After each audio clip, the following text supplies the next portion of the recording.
Okay. Assalamu alaikum, Professor Dr. Mohammad Hashim Kamali. I would just like to ask two pertinent questions in respect of apostasy and its treatment in Islam. The first question is, the issue over the punishment of apostasy in Islam has given rise to controversy. Can you explain the evidence on this? Wa alaikum assalam. Yes, for evidence on this subject of apostasy, we have to look into the Quran and Hadith because these are the primary sources of Islamic law. In the Quran, we find several verses in the Quran that grants to the individual the freedom of religion. Like we read, the main verse on the subject is La ikraha fid din. There shall be no compulsion in religion. Then we also read Lakum dinukum waliya din. The Prophet tells the people that for you, your religion, and for me, my religion. And again in the Quran we find verses addressing its readers, فَمَنْ شَاءَ فَلْيُؤْمِنْ وَمَنْ شَاءَ فَلْيَكْفُرْ. Let those who wish to believe, and those who wish to disbelieve, let him disbelieve. And then أَفَأَنْتَ تُكْرِهُ النَّاسَ حَتَّى يَكُونُوا مُؤْمِنِينَ. This is an address in the Quran to the Prophet Muhammad. Are you going to force people to become believers? The language of the Quran is such, God Almighty says that I decided not to do this. Are you going to force people to become believers? And then again, the Prophet is addressed that فَذَكِّرْ إِنَّمَا أَنْتَ مُذَكِّرْ لَسْتَ عَلَيْهِمْ بِمُسَيْطِرْ. So advise. You are an advisor. You are not a controller over the minds and thoughts of people. This is very, very solid evidence in the Quran establishing the position of freedom of religion. The Quran itself is an engagement in disputation with disbelievers. From the beginning to the end, the Quran appeals to the reason, to sentiment, to evidence of people, of disbelievers, that they inviting them to the truth of Islam, belief in God, and the values that Islam stands for. Now this is based on the assumption that the disbelievers have their freedom. Otherwise, why would you engage in disputation? Islam was also emerged in a non-Muslim environment in Mecca. The majority of people were idol worshippers. There were no case in the 12 years and 7 months of the early stage of the Prophet's campaign in Medina for the use of force in any way. Muslims were not in that position to compel, let alone to convict anyone to death for disbelief or apostasy. That is the early history of Islam. There is a hadith. There is a hadith which declares apparently man baddala dinahu faqtuluhu. One who changes his religion shall be killed. Now this hadith was pronounced when the Prophet migrated from Mecca to Medina. Then there was another 10-year period. In this there was consistent period of warfare. About 83 or 84 military engagements over a period of 10 years, and in 26 of them the Prophet himself participated. It was a state of warfare continuing over a period of 10 years. There were cases in Medina, some names are mentioned, that they renounced Islam they became apostates.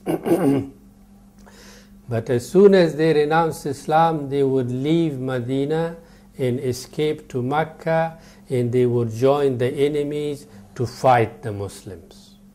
There were no neutral grounds at that time that you could renounce or change your fate and then live in peace, because it was warfare. It was concerning those people who would immediately go to Mecca and join the enemy force, that the Prophet said, one who changes his religion shall be killed. Religion at that time was identical with the state.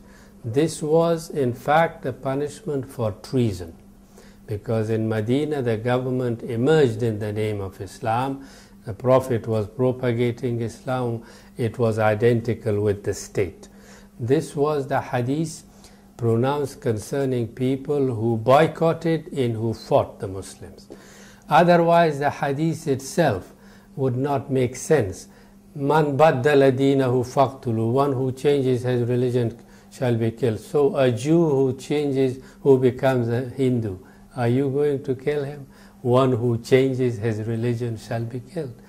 Now, according to the rules of Islamic law, when there is a text that is ambiguous and it is in need of interpretation, it is reduced from the level of a decisive command to a speculative evidence. Therefore, we now have a hadith with speculative meaning, doubtful meaning, and we have the very strong and clear evidence in the Quran that grants freedom of religion. In the Quran there are no less than 21 instances of reference to apostasy in the Quran, 21. In none of them there is any mention of punishment in this world. In all of them there is a reference that the person will call upon him the wrath and anger of Allah. He will face the punishment for his deeds.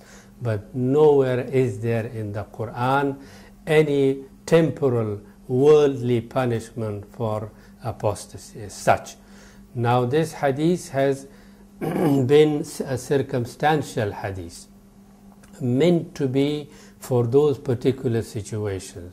But unfortunately the warfare did not end, and it continued, and therefore it became part of the jurisprudence of Islam. But we cannot act on this. We ought to look at the Quran first. Professor Dr. Mohammad Hashim Kamali, in view of what you have said, then how can death punishment for apostasy be reconciled with freedom of religion? Well, that is my argument, that you are either standing by the principle of freedom of religion, or you are saying, no, if you change your religion, you are to be killed. These two positions cannot be reconciled. You have to make clear first your position, whether the Quran grants freedom of religion, and if the answer to that is yes, then you ought to look into the second position, whether anyone can be rightfully punished by death for changing his religion. My answer to that would be, if the change of religion is espoused with boycotting the community in a hostile manner, in attacking the community of Muslims and their belief systems, then that is equivalent to an offense. That is blasphemy. It is punishable. But there is a long line of Islamic tradition. Muslim scholars have written on the subject, and there is a strong current of opinion, like Sayyidina Ali, the fourth caliph, went on record to say that an apostate should be educated to the end of his life. There is in the Quran, in fact, one of those verses, and that one who changes his religion, then he becomes a Muslim again, and then he renounces his faith, and then again he becomes a Muslim.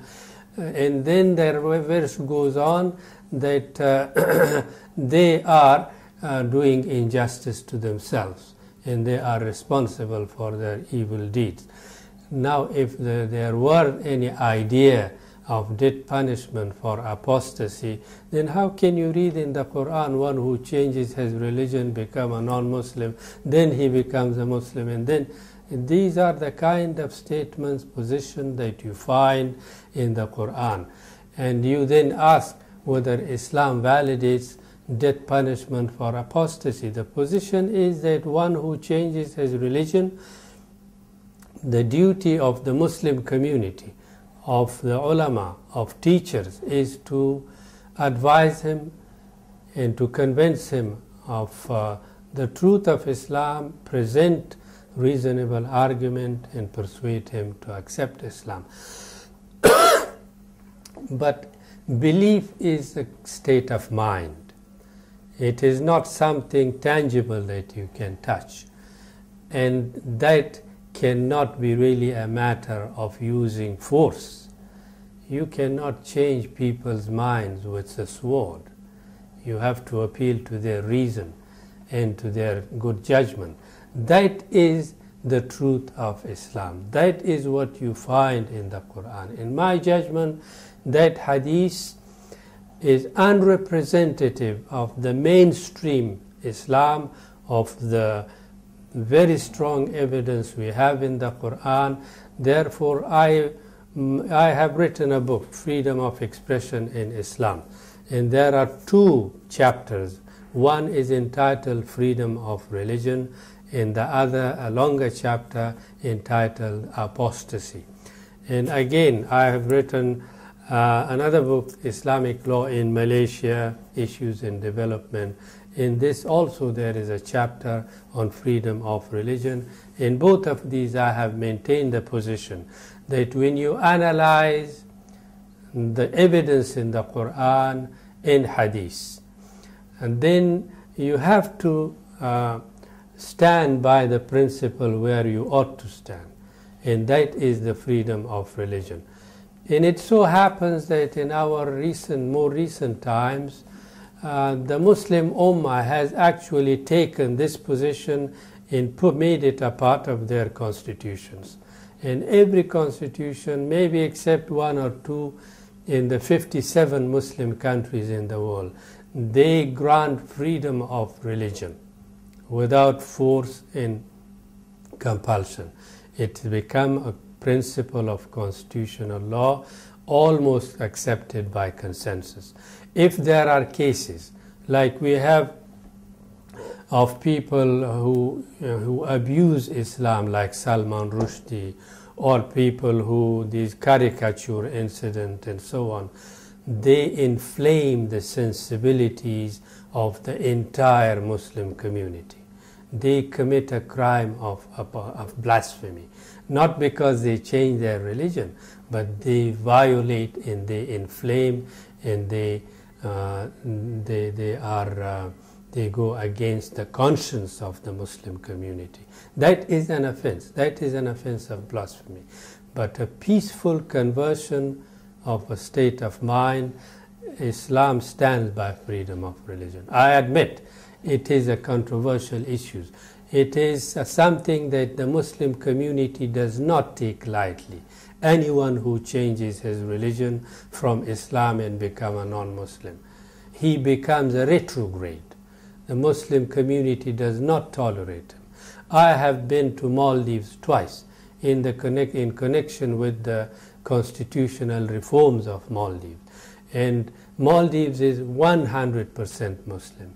And Alhamdulillah, they are good Muslim. Islam is very strong. But I sat one day with the People's Special Majlis, and I was asked this question. It was only less than 6 months ago. And I explained there at the People's Special Majlis that we ought to have the courage, the moral courage. We ought to speak the truth. Even if it goes down, it is not really easily accepted. But I said in Afghanistan also it is 99% Muslim. But the constitution guarantees freedom of religion. The Quran guarantees freedom of religion. And I think that is the right position. If someone from a particular perspective wants to stick to the words of this hadith, my answer would be the hadith is weak. It is not a clear text. Then it is circumstantial. It was good for those particular situations in early Islam in Medina. But now Islam is not in danger.